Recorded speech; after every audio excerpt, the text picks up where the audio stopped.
بسم اللہ الرحمن الرحیم۔ درس قرآن کے ایک نئے ایپیسوڈ کے ساتھ ہم آپ کے ساتھ حاضر ہیں، اور الحمدللہ ہم نے پچھلے ایپیسوڈ میں سورہ فاتحہ اور سورہ بقرہ کی ابتدائی آیات اور پہلے پارے سے خلاصہ تفسیر درس قرآن سماعت کیا تھا۔ آج انشاءاللہ دوسرے پارے سے سیقول السفہاء سے ہم درس قرآن کی تفسیری مجموعے سے اہم نکات اور خلاصہ تفسیر سماعت کریں گے۔ اللہ تبارک و تعالیٰ نے دوسرے پارے کے اندر کئی اہم عنوانات، موضوعات اور مسائل فقہیہ، شرعیہ اور قصص و واقعات کو بیان فرمایا ہے۔ سورہ بقرہ کا ہی یہ حصہ ہے اور دوسرا پارہ ہے۔ اس میں خصوصی طور پر ابتدا کے اندر اگر ہم دیکھیں تو اہم عنوانات کیا ہیں؟ ان عنوانات کے اندر تبدیلی قبلہ پر یہودیوں کے اعتراض کی غیبی خبر اور ایک اعتراض کا جواب بھی ارشاد فرمایا گیا،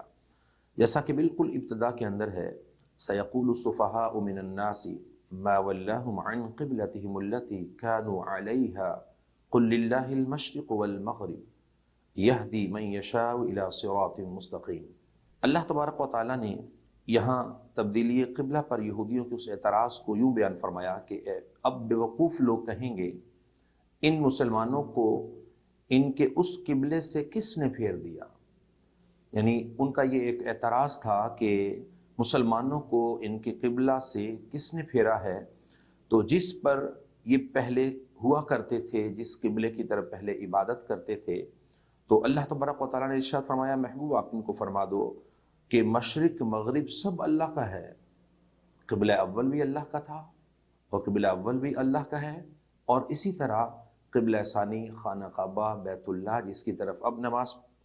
پڑھنے کا حکم ہے، یہ بھی اللہ کا ہے۔ یہدی من یشاء الی صراط مستقیم، وہ جسے چاہتا ہے سیدھے راستے کی طرف ہدایت دیتا ہے۔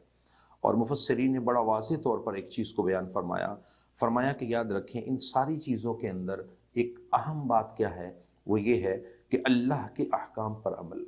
رب تعالیٰ نے ایک موقع پر جب شیطان اور فرشتوں کو سب کو حکم دیا، اور چونکہ شیطان بھی فرشتوں ہی میں شامل تھا، فرمایا کہ آدم کو سجدہ کرنا ہے، حالانکہ اللہ کے علاوہ کسی کے لیے سجدہ نہیں ہے، تو اللہ تعالیٰ کی بارگاہ میں جب تمام فرشتے سربسجود ہو گئے تو اللہ نے ان کو فرمایا کہ یہ میرے فرما بردار ہے، اور شیطان مردود ٹھہرا، نافرمانی کی تو وہ عقارت ہو گیا، اس کے اعمال عقارت کر دیے گئے، دھتکارا ہو گیا، مردود ہو گیا، تو اس کو اللہ کی بارگاہ سے جو ہے وہ نکال دیا گیا اور شیطان اور مردود ٹھہرا ہمیشہ کے لیے۔ تو اسی طرح رب کائنات نے جب قبلہ اول اور قبلہ ثانی یا کوئی بھی ایسا حکم ہو، نماز کا ہو، روزے کا ہو، احکام شرعیہ ہوں، جب رب حکم فرما دے، اب اس کے بعد کوئی اعتراض نہیں بنتا، کوئی بات نہیں بنتی۔ جب خالق کائنات ہی عبادت کا حکم دیتا ہے، کسی کام کا حکم دیتا ہے، تو اب اس کام کو بجا لانا ہے، یہی بندگی ہے، یہی عبادت ہے، یہی اللہ کے حکم پر عمل اور تعمیل اور تکمیل ہے۔ اور اگلی آیت کی طرف جائیں تو امت مصطفیٰ کا بہترین امت ہونا اس آیت مبارکہ میں بیان کیا گیا کہ امتوں میں امت محمدی صلی اللہ علیہ وسلم بہترین امت ہے۔ وَكَذَلِكَ جَعَلْنَاكُمْ أُمَّةً وَسَطًا لِتَكُونُوا شُهَدَاءَ عَلَى النَّاسِ وَيَكُونَ الرَّسُولُ عَلَيْكُمْ شَهِيدًا۔ اللہ ارشاد فرماتا ہے، اور اسی طرح ہم نے تمہیں بہترین امت بنایا ہے تاکہ تم لوگوں پر گواہ بنو، اور یہ رسول تمہارے نگہبان اور گواہ ہوں۔ اور اسی طرح اگلی آیت کے اندر جائیں تو اس میں اللہ تبارک و تعالیٰ عز و جل نے اس کے اگلے حصے کے اندر تبدیلی قبلہ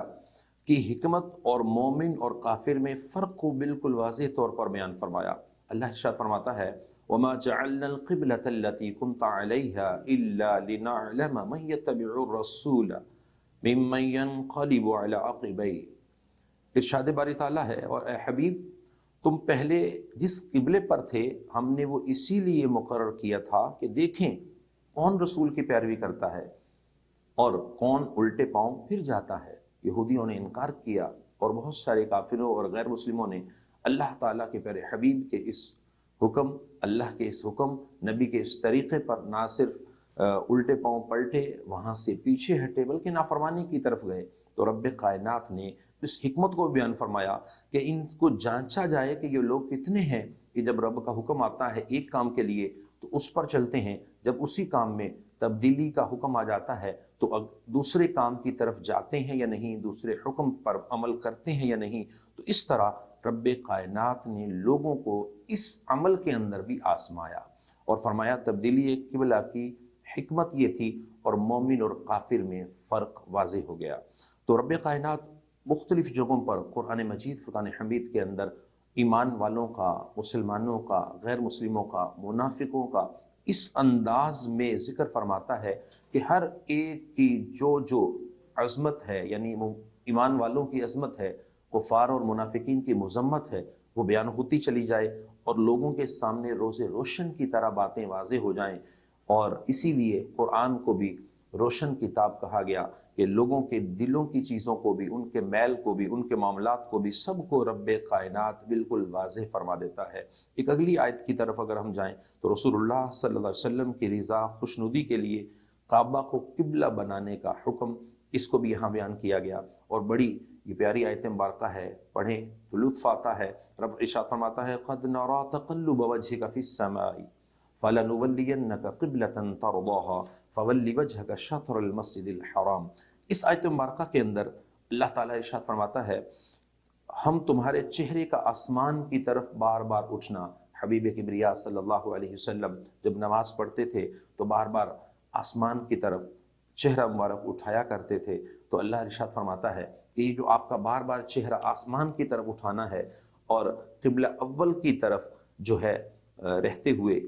قبلہ ثانی یعنی کعبۃ اللہ کی طرف نماز پڑھنے کی ایک آپ کی جو خواہش ہے، تو فرمایا کہ محبوب ہم آپ کی اس خواہش کو ان قریب جو ہے وہ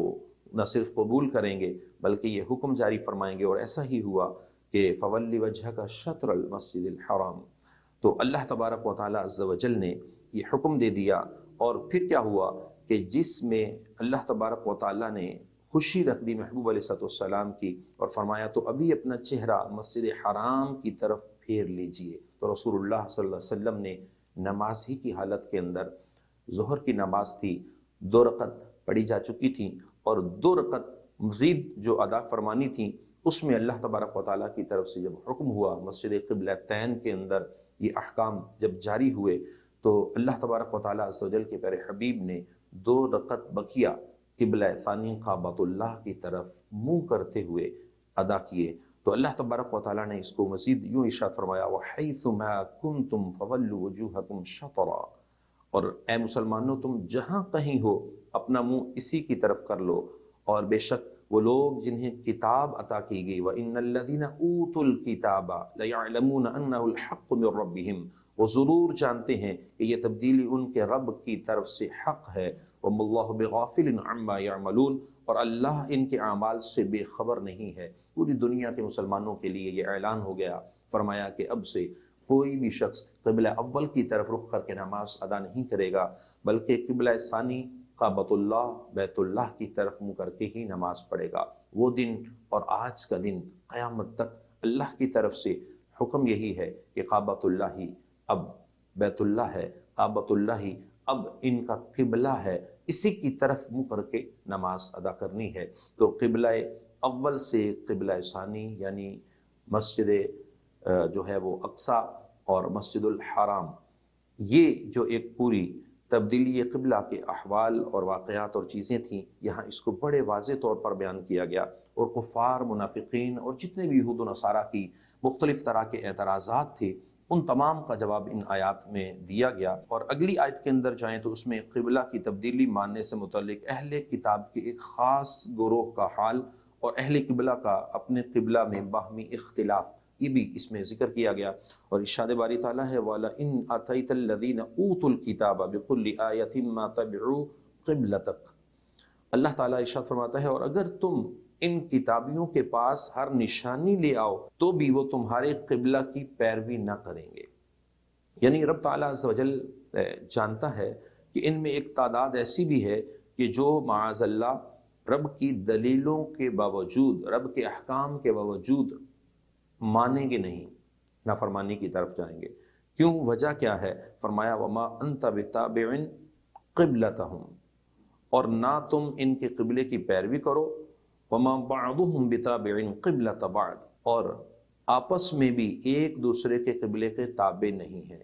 وَلَئِنِ اتَّبَعْتَ أَهْوَاءَهُم مِّن بَعْدِ مَا جَاءَكَ مِنَ الْعِلْمِ إِنَّكَ إِذًا لَّمِنَ الظَّالِمِينَ۔ تو اے سننے والے، اگر تیرے پاس علم آ جانے کے بعد تو ان کی خواہشوں پر چلا تو اس وقت تو ضرور زیادتی کرنے والا ہوگا۔ رب کائنات نے بالکل واضح طور پر اس چیز کو ارشاد فرما دیا، باوجود اس کے کہ علم آ چکا، احکام آ چکے، رب کا حکم آ چکا، اب اگر کوئی شخص ان سب کو جاننے کے باوجود بھی احکامات الہیہ سے روگردانی کرے گا، اپنے آپ کو پھیرے گا، عمل نہیں کرے گا، تو نافرمان ٹھہرے گا، زیادتی کرنے والا ٹھہرے گا، تو اس صورت میں پھر اللہ کی جانب سے اس پر سزا بھی ہے اور وہ ایمان والا نہیں ہو سکتا۔ اور اگلی آیت مبارکہ میں نبی کریم صلی اللہ علیہ وسلم کو پہچاننے میں اہل کتاب کا حال کیا تھا، اور ان کے ایک گروہ کا جان بوجھ کر حق کو چھپانا، اس کو بھی ذکر کیا گیا کہ کفار میں ایک تعداد ایسی بھی تھی جو نبی کریم صلی اللہ علیہ وسلم کو حق مانتی بھی تھی، نبی جانتی بھی تھی، اللہ کے نبی ہیں یہ بھی پہچانتے تھے، باوجود ان ساری چیزوں کے وہ اس حق کو چھپاتے تھے اور معاذ اللہ ایمان لانے سے پیچھے ہٹے، اسی طرح دنیا سے چلے گئے، کافر ہو کر دنیا سے مرے۔ اللہ ارشاد فرماتا ہے الذین آتیناہم الکتاب یعرفونہ کما یعرفون ابناءہم، اور وہ لوگ جنہیں ہم نے کتاب عطا فرمائی وہ اس نبی کو ایسا پہچانتے ہیں جیسے وہ اپنے بیٹوں کو پہچانتے ہیں۔ معرفت اتنی ان کے پاس تھی کہ اپنے بیٹے اور اپنے گھر کی ہر چیز کو جیسے کوئی شخص پہچانتا ہے، تو فرمایا وہ نبی کو بھی اتنا پہچانتے تھے۔ لیکن وَإِنَّ فَرِيقًا مِّنْهُمْ لَيَكْتُمُونَ الْحَقَّ وَهُمْ يَعْلَمُونَ، وہ بے شک ان میں ایک گروہ جان بوجھ کر حق کو پھر بھی چھپاتا تھا، اتنی معرفت کے باوجود بھی، نبی کی اتنی پہچان کے باوجود بھی کہ حق ہیں، نبی ہیں، اللہ کے رسول ہیں، احکامات الہیہ بحق ہیں، رب کا کلام برحق ہے، اللہ کی طرف سے یہ آیات، یہ قرآن، یہ ساری باتیں، یہ احکام نازل ہوتے ہیں، سب کچھ جاننے کے باوجود بس ایک گروہ ایسا تھا جو حق کو پہچاننے کے باوجود چھپا دیتا تھا، اور اسی طرح پھر وہ معاذ اللہ دنیا سے گیا، حتیٰ کہ جب یہ ساری چیزیں ہوئیں تو ایک گروہ ایسا بھی اٹھا کہ اس نے تبدیلی قبلہ کے حوالے سے احکام الہی میں شک کرنے کی طرف گیا، تو رب تعالیٰ نے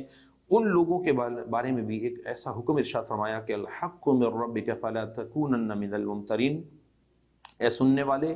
حق وہی ہے جو تیرے رب کی طرف سے ہے، بس تو ہرگز شک کرنے والوں میں نہ پڑنا، اور جو لوگ اللہ کے احکام میں شک کرنے والوں میں پڑ جاتے ہیں وہ ایمان والے نہیں ہوتے، بلکہ معاذ اللہ ان کے احکام، ان کے لیے جب احکام سری نازل بھی ہو چکے ہوتے ہیں، رب کی نافرمانی کی طرف جاتے ہیں، تو پھر ان کے لیے کفر کا لفظ استعمال کیا گیا، کافر ان کو کہا گیا، انکار کرنے والا کہا گیا، فرمایا گیا کہ یہ ایمان والے نہیں ہیں، اور یہ بالکل واضح طور پر چیز بیان کر دی گئی۔ آج بھی ایک تعداد ایسی ہے کہ کافر کو مسلمان نہ کہو، اور مسلمان کے متعلق بھی مختلف طرح کی چیزیں سامنے آتی ہیں، حالانکہ رب تعالیٰ کا ایک واضح طور پر قرآن میں انداز ہے، ہم اس کو پڑھیں تو جس کا جو مذہب ہے، جو جس کا انداز ہے، اگر وہ مسلمان ہے تو اس کو مسلمان کہا جائے گا، اگر وہ کافر ہے تو اس کو کافر کہا جائے گا، اگر وہ یہودی ہے تو اس کو یہودی کہا جائے گا، نصارہ میں سے ہیں تو اس کو نصارہ کہا جائے گا، اسی طرح اگر وہ ان میں سے نہیں ہے اور ایمان بھی نہیں لاتا اور مسلمانوں کے پاس آ کر کہتا ہے میں مسلمان ہوں، کافروں کے پاس جا کر کہتا ہے میں کافر ہوں، اس کو منافق کہا جائے گا۔ قرآن کے واضح احکام موجود ہیں، لیکن یاد رکھیے ایمان والے کو اس میں کیا حکم ہے، وہ اپنے ایمان کو نہ صرف مضبوط کرے بلکہ دین کو سیکھے، احکامات الہیہ پر توجہ دے۔ رب کائنات نے قرآن میں ایک ایک چیز کی حکمت کو بڑا واضح طور پر بیان کیا۔ اگلی آیت کی طرف جاتے ہیں تو تبدیلی قبلہ کی ایک اور بڑی پیاری حکمت بیان فرمائی گئی، فرمایا کہ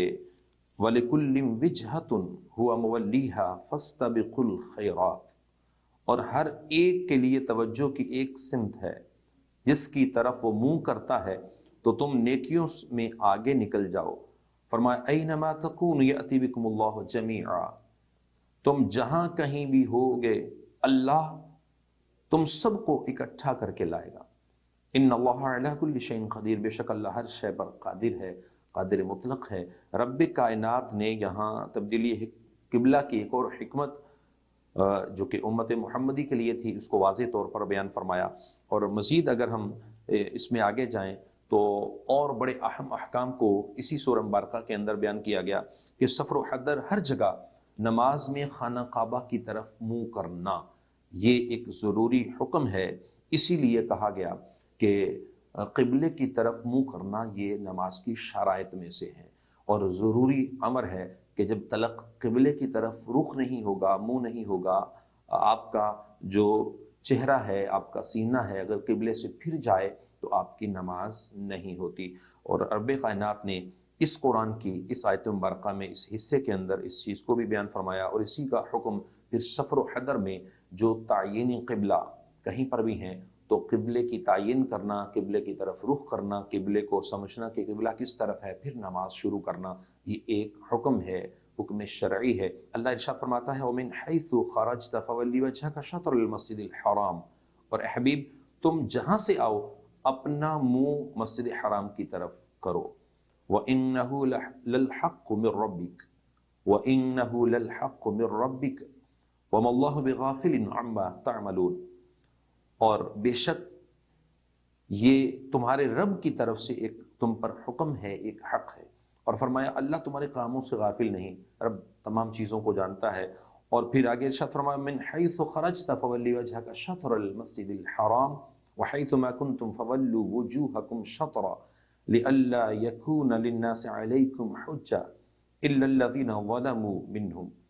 ارشاد باری تعالیٰ ہے اے حبیب تم جہاں سے آؤ اپنا منہ مسجد حرام کی طرف کرو،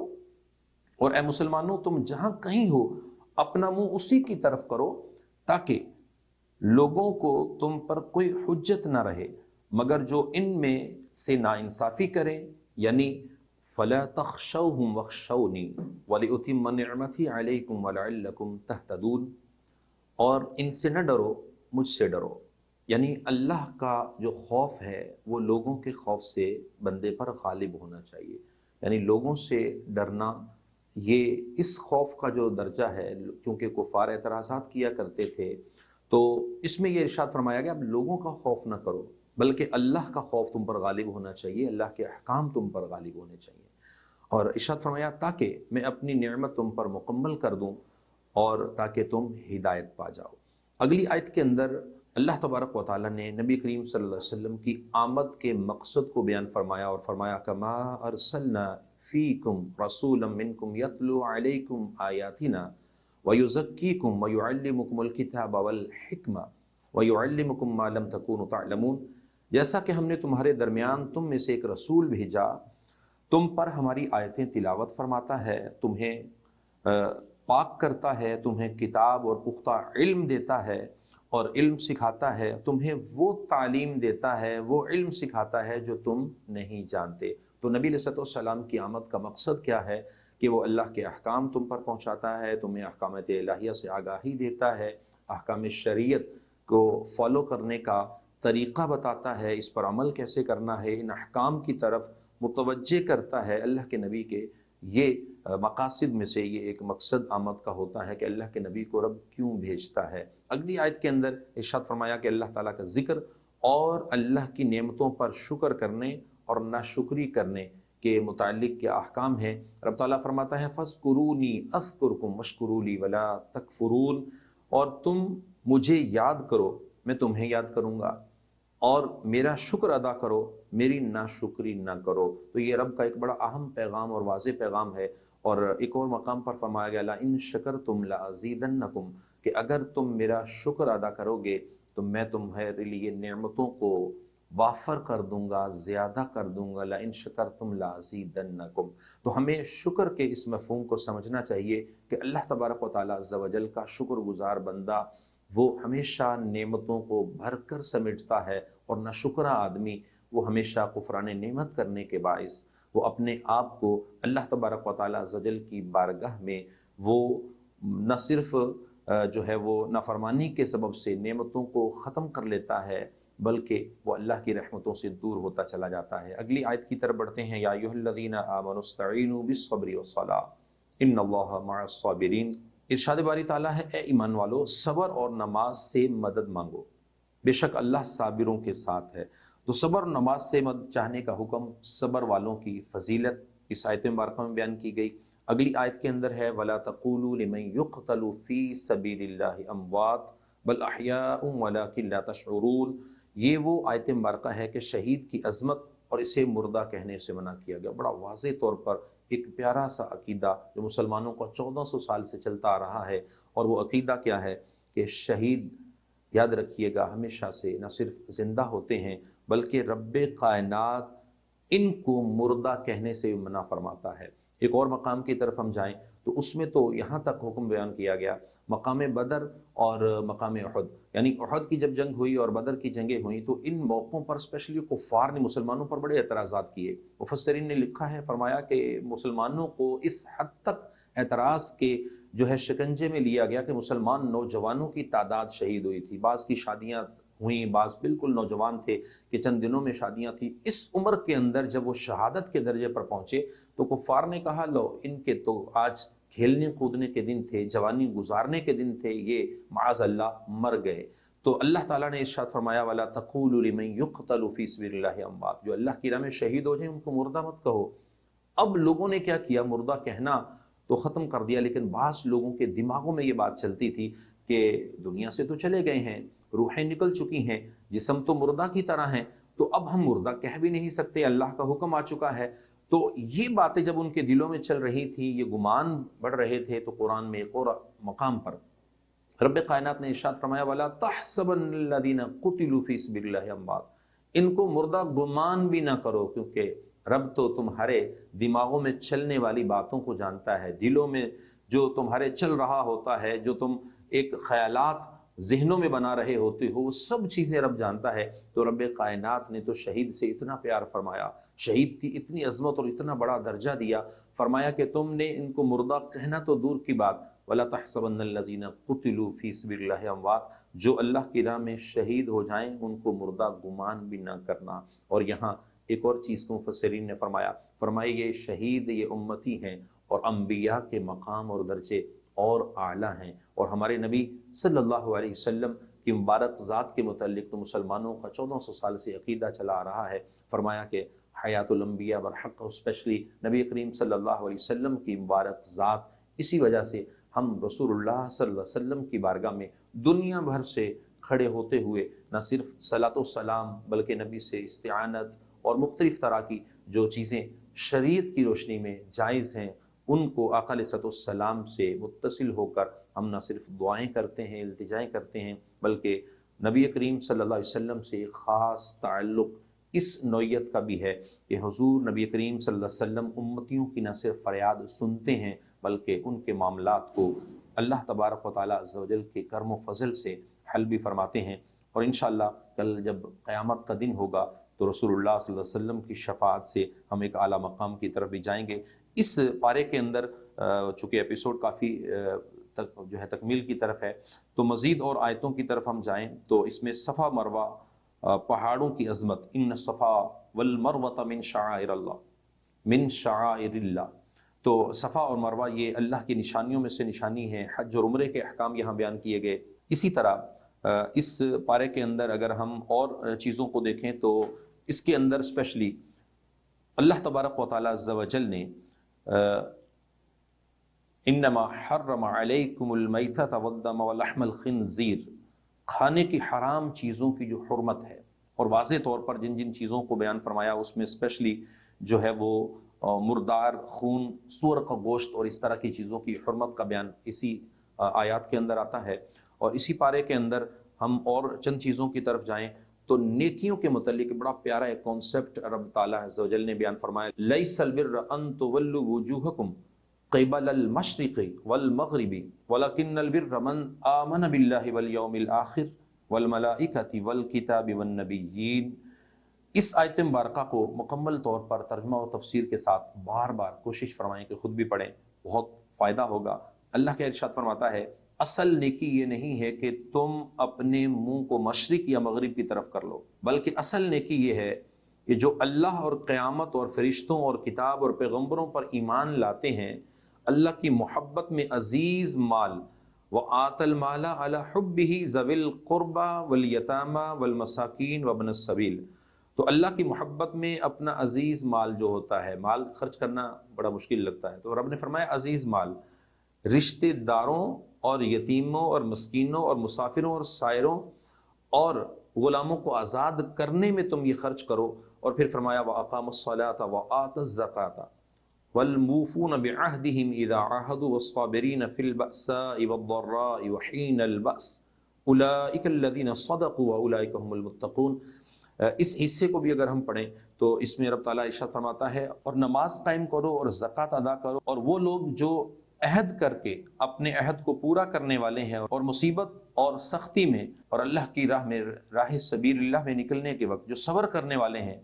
یہی لوگ سچے ہیں اور یہی پرہیزگار ہیں۔ اب اس آیت کو جو میں نے آپ سے عرض کیا تھا کہ اس کو مکمل پڑھیں اور سمجھیں، اس میں کتنی چیزوں کا ذکر ہے۔ قبلے کی طرف منہ کر لینا، اس کا اقرار کر لینا، مشرق اور مغرب کی طرف منہ پھیر لینا، رب فرماتا ہے اصل نیکی یہ نہیں ہے۔ حکم یہ بھی تھا، یہ بھی نیکی ہے، لیکن وجہ کیا ہوئی؟ تو کافروں نے ایک بڑی تعداد جب ایمان کی طرف آ گئی تو آنے کے بعد انہوں نے یہ وتیرہ بنا لیا، انداز بنا لیا۔ آج مسلمانوں کا ایک بڑی تعداد کا یہ انداز ہے، کلمہ پڑھ لیتے ہیں لا الہ الا اللہ محمد رسول اللہ، لیکن کلمہ پڑھنے کے بعد جو اعمال ہیں ان کی طرف نہیں آتے، نماز نہیں پڑھیں گے، روزہ نہیں رکھیں گے، پھر روزے سے ہٹ کر عبادات الہیہ میں جو پیسہ ہے، رقم ہے، اللہ کی راہ میں خرچ کرنا ہے، انفاق فی سبیل اللہ ہے، یہ بہت بڑا ایک درجہ رکھتا ہے۔ عزیز مال، رب نے فرمایا مال، پیسہ، دولت لوگ جمع تو کرتے ہیں، لیکن اس کی زکوٰۃ نکالنا، اس کو صدقات کے طور پر خرچ کرنا، رشتہ دار کو حاجت ہے اس کو دینا، کسی دوست کی ضرورت ہے اس کو پیش کرنا، تو یہ مساکین، فقراء سب پر خرچ کرنا یہ انتہائی ضروری امر تھا، لیکن لوگ اس کی طرف نہیں جاتے۔ تو اس کی وجہ کیا ہوئی؟ پھر اس کی وجہ سے جب مال کی محبت ان کے دلوں میں آئی، خرچ کی طرف نہ گئے، تو اللہ تبارک و تعالیٰ عز و جل نے ایسے لوگوں کو تنبیہ فرمائی، فرمایا کہ اصل نیکی یہ نہیں ہے کہ کلمہ پڑھ لیا جائے اور دین کے اعمال کو چھوڑ دیا جائے۔ کلمہ پڑھ کر ایمان ضرور لا چکا، لیکن اصل نیکی وہیں سے شروع ہوتی ہے کہ مسلمان ہونے کے بعد وہ عملی زندگی میں رب کے احکام کی طرف آئے۔ رب تعالیٰ عز و جل کی بارگاہ میں دعا ہے خالق کائنات احکامات الہیہ کو سیکھ کر، سمر کر عمل کی توفیق عطا فرمائے، اور انشاءاللہ عز و جل اگلے ایپیسوڈ میں نئے پارے کے ساتھ، نئے موضوعات اور قرآنی آیات کے ساتھ حاضر ہوں گے۔ اللہ نگہبان۔